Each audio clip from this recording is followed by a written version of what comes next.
Bonjour, aujourd'hui c'est le 30 juin et notre lecture c'est toujours Romains chapitre 8 verset 23. Et ce n'est pas elle seule qui soupire, mais nous aussi qui avons pourtant dans l'esprit un avant-goût de cet avenir, nous soupirons en nous-mêmes en attendant l'adoption, la libération de notre corps. Donc nous avons vu dans ce verset que nous avons déjà reçu les premiers fruits de l'Esprit Saint. Dans cette version, ils appellent cela l'avant-goût de l'avenir. Mais ensuite, nous soupirons parce que nous attendons toujours l'adoption, c'est-à-dire la libération de notre corps. Et ce que je voudrais voir avec vous. En lisant Romains chapitre 8, nous nous rendons compte que nous avons déjà été adoptés comme enfants de Dieu dans le verset 15.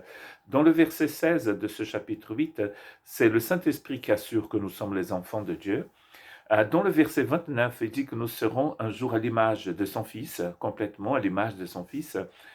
Et Éphésiens 1, 17 et Colossiens 1, 14, pardon, Éphésiens 1, 7 et Colossiens 1, 14, il dit que nous avons déjà la rédemption en lui. Notre âme, notre esprit a été vivifié, notre âme est complètement envahie par la présence du Seigneur en nous, et on appelle cela le rachat, la rédemption. Nous l'appartenons, nous étions esclaves du péché et du monde et du malin, et maintenant nous appartenons au Seigneur. C'est lui notre maître. Et tout cela, c'est l'œuvre de l'Esprit Saint en nous. Mais notre corps attend encore la libération, comme il dit ici dans la seconde 21. Il attend la libération, en fait. Il appelle cela aussi une adoption. En attendant l'adoption, c'est-à-dire la libération de notre corps, la résurrection finale. Et c'est pour cela que nous soupirons. Et donc, dans 1 Corinthiens 1:30, Paul dit ceci, c'est grâce à lui que vous êtes en Christ, en Jésus-Christ, lui qui est devenu par la volonté de Dieu notre sagesse, notre justice, la source de notre sainteté et notre libérateur. Voilà, c'est un Christ que quand il vient en nous, il devient en nous notre sagesse, notre justice, la source de notre sainteté. Très important, la source est bien sûr notre libérateur. Car nous attendons cette libération, mais nous l'avons déjà. Nous l'avons nous et nous attendons seulement le jour où cela sera pleinement manifesté avec la libération de notre corps. C'est une œuvre complète. Dieu ne va rien laisser à la mort, rien laisser au malin. Et même le corps, qui est si fragile maintenant et qui est assujetti à la servitude de la corruption, comme il dit, il sera aussi libéré. Il a eu la libération de l'esprit, nous appelons ça la nouvelle naissance, n'est-ce pas? La naissance d'en haut. C'est quand notre esprit devient vivant, il est vivifié par l'esprit de Dieu. Il naît de nouveau. Mais nous attendons toujours la libération finale de notre corps. Et lui, il va le faire. Car il ne le sera rien à la mort. C'est très intéressant parce qu'ici aussi, il dit que nous devenons justice de Dieu. Il est notre justice. Cette façon correcte, bonne, propre, clean de marcher, de vivre, d'être. Cette justice, elle est en nous maintenant. Car le Christ lui-même est devenu notre justice.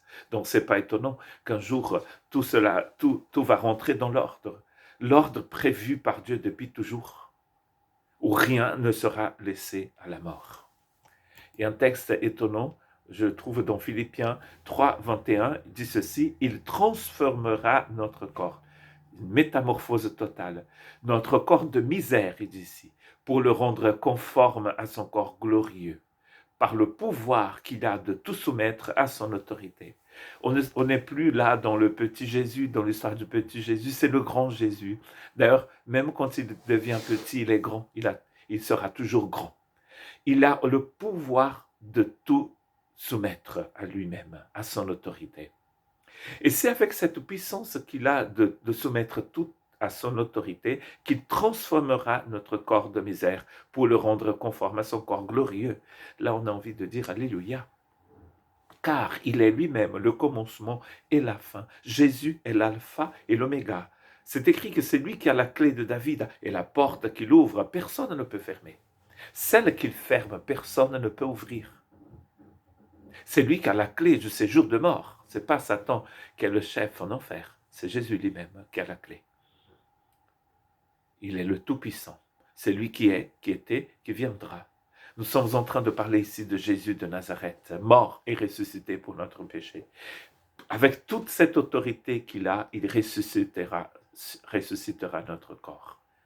Il nous libérera pour toujours de cette mort. Que Dieu puisse nous aider à le contempler ainsi, à le voir, à voir ce Christ tout-puissant, qui ne le sera rien comme ça. Tout sera transformé. Mais c'est pour ceux qui sont en Christ. Donc si vous n'êtes pas encore en Christ, criez vers le Seigneur et soyez en Christ. Recevez aujourd'hui même ce salut éternel. Repentez-vous, dit Pierre aux gens pendant la fête de la Pentecôte. Faites un demi-tour et allez vers le Seigneur Jésus. Que Dieu vous bénisse.